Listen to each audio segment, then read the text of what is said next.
Man finds gold mine on property, goes in and realizes he's made a huge mistake. Welcome to Viral Stories, secrets, facts, and strange stories from around the world. If you find yourself amazed at what some of our fellow humans and animals can do, this is the place for you. This is a channel you're going to want to tell your friends about. Be sure to subscribe and hit that bell icon to be notified of our new uploads. Now sit back, relax, and enjoy Viral Stories. Dream House. We all dream of one day purchasing our forever dream house. But one man got more than he bargained for when he bought his. As he took a stroll on his new property, Christopher stumbled upon something that changed his life. Dumbfounded, he investigated the mysterious finding further. Little did he know, once he entered the eerie tunnel, there was no going back to his previous life. He continued on his investigation even after a realtor and a police officer advised him not to. As Christopher came to the end of his research with all the proof laid out in front of him, he knew he had to flee his house and never ever go back. But what did he find that was so frightful he had to give up his dream home? Woodland Fields. Christopher Wanless had bought the property not long ago. It stood on 16.5 hectares of woodland fields, and he was overjoyed by all the space he had to himself. Little did he know he could have never expected to ultimately find a surprising portal in so much land. But as if fate wanted him to do so, he had. One day, Christopher decided to take a tour of his new dream home and the surrounding area. The seasons had been harsh, stripping away the bark and outer layer of trees, still rendering them all the more beautiful. Christopher took in his new scenery as bird songs came in lulls and bursts. The science of the woods and the singing working together in perfect harmony. Before he knew it, his feet begun to walk, body and mind both on autopilot. But then something caught his eye.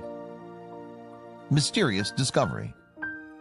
As Christopher was still coming out of the haze in which he was, he continued in the direction of the mysterious thing that he'd seen. It was dark and somewhat small, but still, it looked as if it was hiding. Maybe it's just another tree. An older, smaller, and darker one, he thought. But as he got closer, he immediately knew he was so very wrong. Overwhelmed by excitement and a little terror, he didn't judge where his feet were going. Christopher stumbled on and fell 3 feet down. Dumbfounded by his fall and covered in leaves and mud, he shook himself off and looked straight ahead. There it was, the mystery he'd seen from a distance. But it couldn't be. Could it? He was perplexed. He just discovered a mine on his own property, and by the looks of it, it seemed to be very old and abandoned. He had to take a closer look. What could be inside this magnificent structure? Encrusted walls. The outside of the mine was covered by what looked like moss, but it was way too dark to see inside. Christopher recalls the moment. When we bought the house, nobody ever told us about the fact that the estate had a lot of mines on it. We just sort of stumbled upon the gold mine one day, and that was it. When I first saw it, I was so excited that I almost fell over myself. The only thing that I could think about was Indiana Jones and underground railroads. Excited for his adventure to begin, he rushes back to his house and gathers a flashlight so he could see everything that the mystery would uncover. Little did he know, this was going to be the worst decision of his life. He arrived at the entrance of the mine with the flashlight in hand. Holding his breath, he takes one step into the mine and is welcomed by sparkly pieces encrusted in the walls. What had he just found? Echo. The old walls were damp and seemed to be about to crumble down on top of him. His footsteps echoed, and he couldn't help thinking about the tons of soil pressing down above him. He brought a flashlight and 3 spare batteries just in case. He wanted to be in there a long time. As he approached the walls more, he saw it but couldn't get his finger around what that unusual sparkle was within the stones. He recalls joking to himself, what if this was gold? But the thought immediately left his mind when he looked down and noticed something that could change his expedition too soon. Damp and cold. Whatever the temperature outside, it was rather damp and cold within the mine. He immediately noticed how his footprint had made a 4-inch indentation in the soil. Water was coming in from somewhere, as the puddles of water seemed to be flowing, no sign of stagnation yet. He released a sigh. He knew this was a good sign, as stagnation pools of water in abandoned mines can release dangerous gases when disturbed. It's always better if the water's flowing so it won't turn vile. But as he looks ahead of him with his flashlight pointing straight outward, he couldn't see the end of the tunnel. Something or someone was there. Noises started echoing through the tunnel as if it was behind him. Intrigued, he followed the noise. Little did he know what a mistake this truly was. No light. As he continued down the path, there was no light, no movement of air, no warmth. He held his flashlight out as if he was holding a sword and was ready to engage in battle. The noise screeched louder this time. Sounds of machinery and old metal parts coming into play. But then he hears them. Who knows what he just walked into? Voices fill the mind's innard, but are inaudible to Christopher. "Who's there?" he shouts, only to be responded by his own echo. Courage pulsated through his body. He had to find out who was there. Ventilation system. Water and dirt were all around him now. His boots sunk deeper in with every footstep. A yellow ventilation system had been installed but was falling at the seams. Chains were hanging low, not far apart from each other, rusting and molding at the same time. Christopher began feeling strange. There was a weird vibe in the mine. Something was pulling him back as if he was not invited to wander in there. The ambient temperature also seemed to suddenly drop all around me at this point, and I felt an even stronger negative presence ahead in the tunnel, recalls Christopher. He follows the path of water. It must be coming from somewhere, and that's where he'll discover who the voices belong to. Could it possibly be that someone was living in there? Swung. Christopher was almost 150 foot inside the tunnel. He turned around and was welcomed with the light coming from the entrance. But as he turned around, he could not seem to fathom what he was seeing. He stayed still for about 2 seconds until his body reacted. He jumped, not expecting his nails to scrape the walls, his claustrophobia folding him in like the lid of a box. One of the chains had begun to swing, and not just lightly, no, with strength. Someone was watching him. His heart thudded inside his chest as he sprinted to the entrance. He had to get out of there. He had to call someone. But who? Call one. Desperate and sweaty, he ran to his home. Christopher quickly picked up his phone and called his real estate agent. When we went to ask about the place, we were finally told that the estate had actually been home to quite a lot of mining sites. A lot of mining was done in these hills at the turn of the century, and there are a lot of little mines that are scattered across the hills, said Christopher. He then continued to tell them what he'd found on the walls, the sparkly substance that seemed to give light to the small and deep tunnel. An agent told him someone was on their way to view the mysterious mine. As Christopher ended the call, he felt relief. From his toes up to his ears, his muscles started to relax, but suddenly his whole body tensed up again. "This cannot be happening," he shouts. Flickering lights.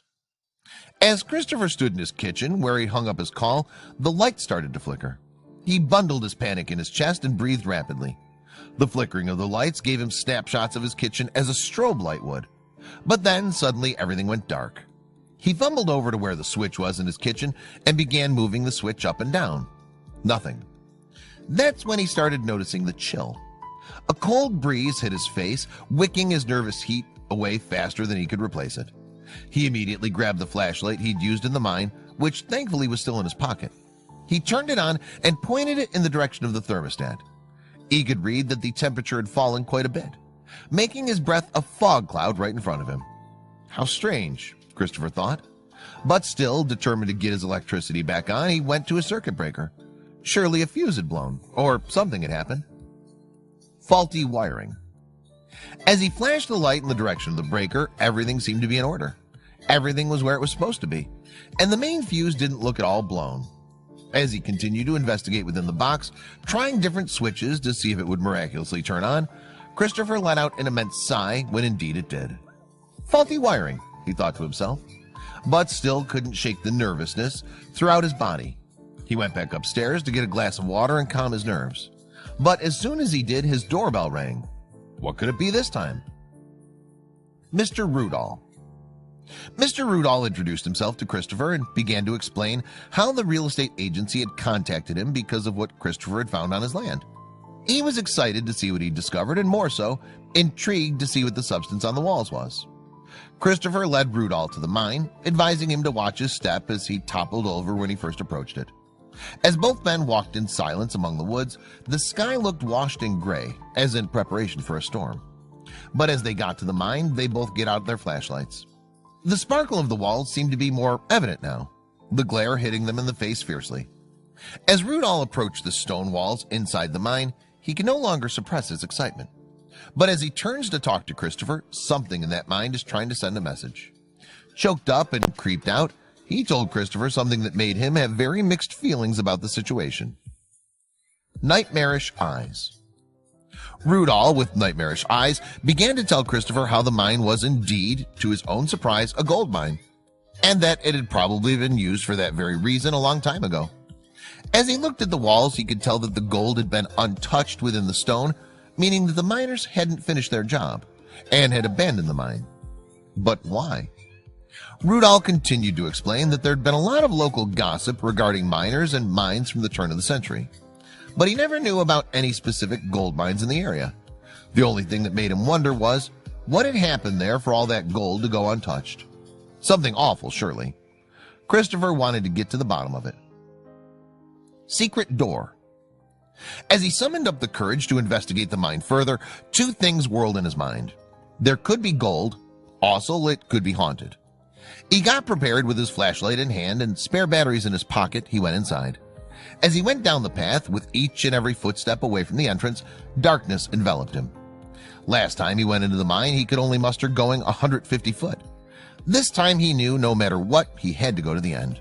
Only then could he get the answers he was seeking. As the light blinded behind him, he kept going. 600 feet in, and he finally knew where the water was coming from. But then he saw it, a door. He bit his lip.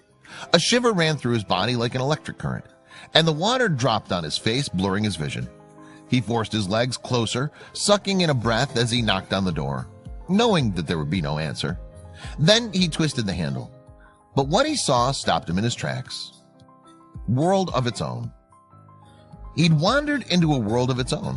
Whatever the weather outside, it was freezing in there. He reached out to the wall, rougher and colder than the walls outside the room. Exaggerating claustrophobia screamed inside of him to get out of that place. But that's when something caught a glint of the flashlight. Furniture? Lots of junk huddled together, destroyed, but that didn't make any sense. Who would just run out of there without their stuff? The air suddenly got thicker. Christopher's chest felt immense pressure. Something freaky was going on in there, but he still didn't know what. Livable? Within the junk, he sees a bed spring. It was torn and rusty and answered Christopher's question. Someone had lived there, and from the looks of it was in a hurry to get away from that place. But from what?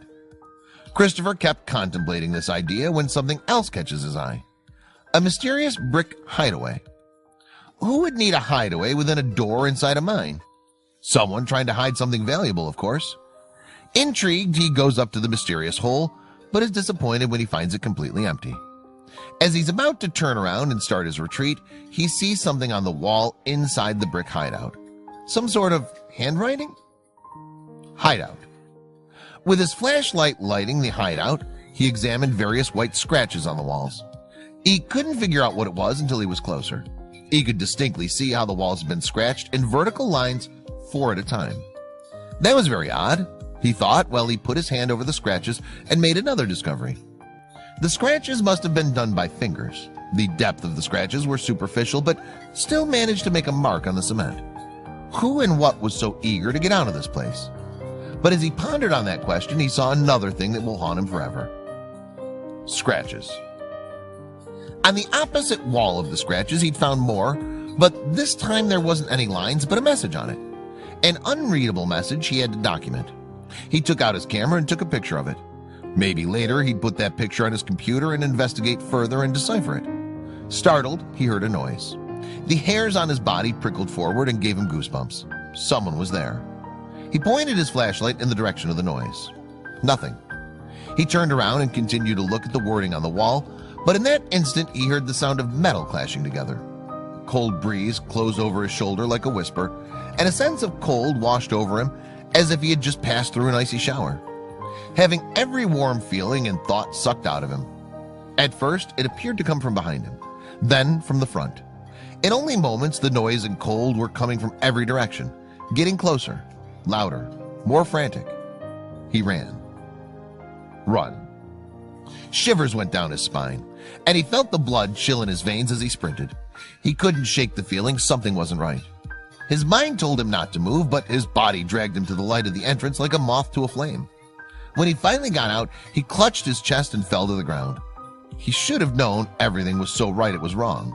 Really wrong. A gold mine? That would have been too good to be true. As he got up in a frenzy, he collected himself and continued to run through the woods to his house.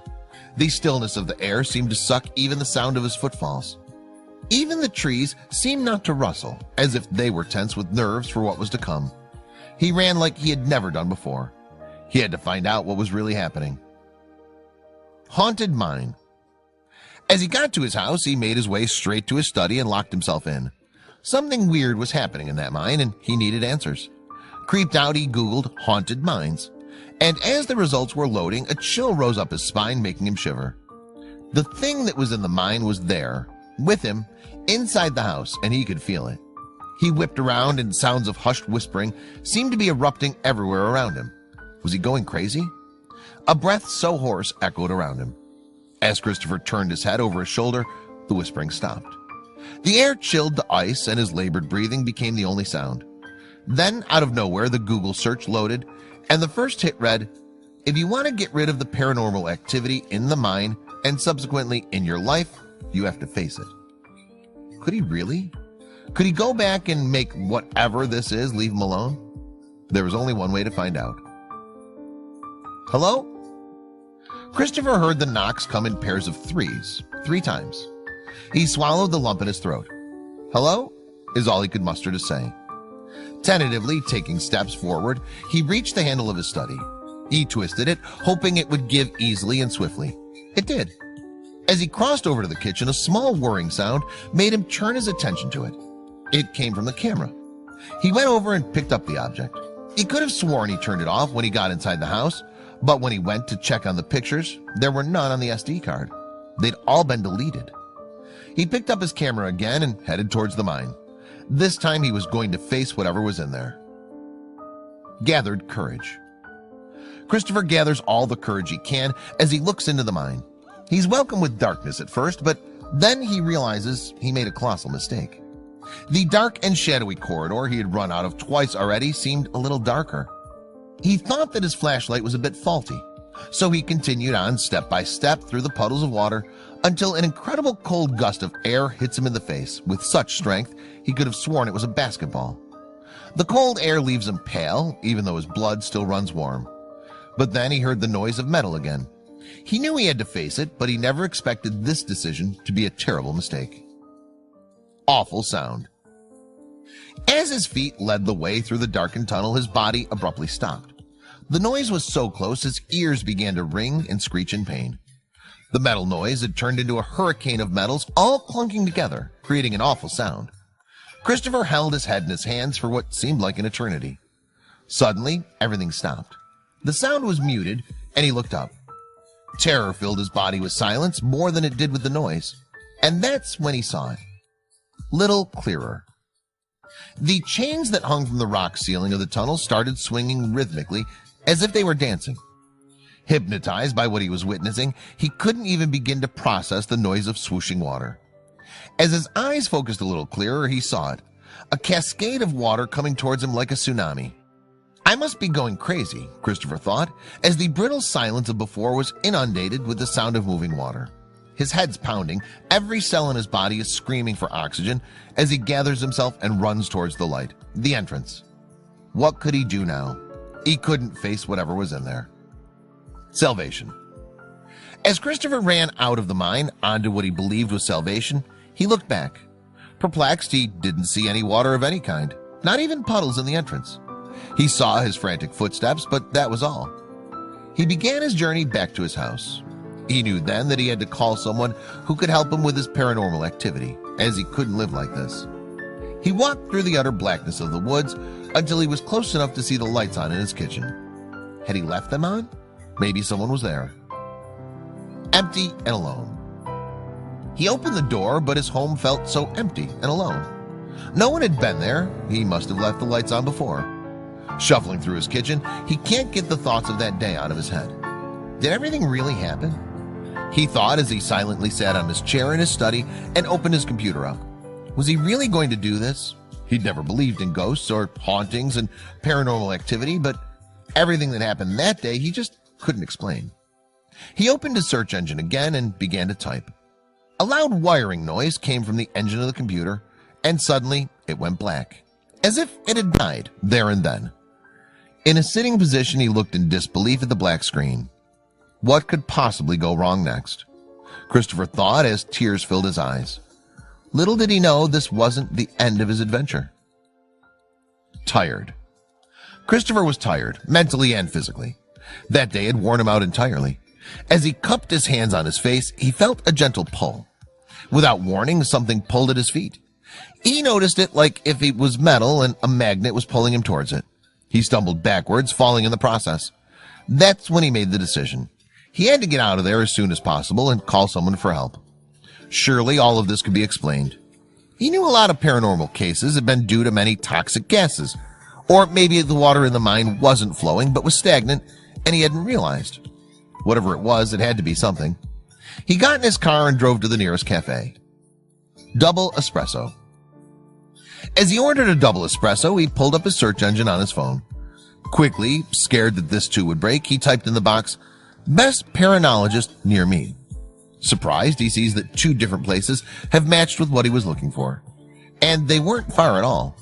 He got in his car and arrived at the location Google Maps sent him. Before him was a purple sign that said, "Tarot readings." Good God, he was still in disbelief of everything that had happened that day.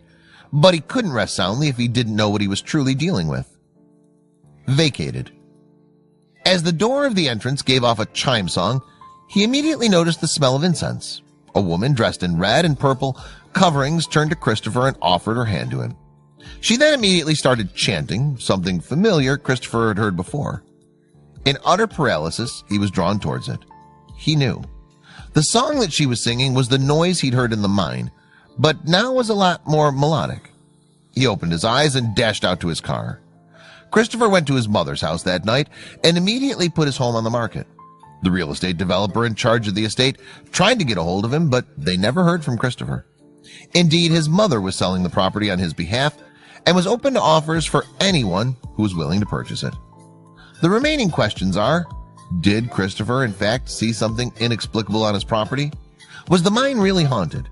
And has there been someone brave enough to enter its center?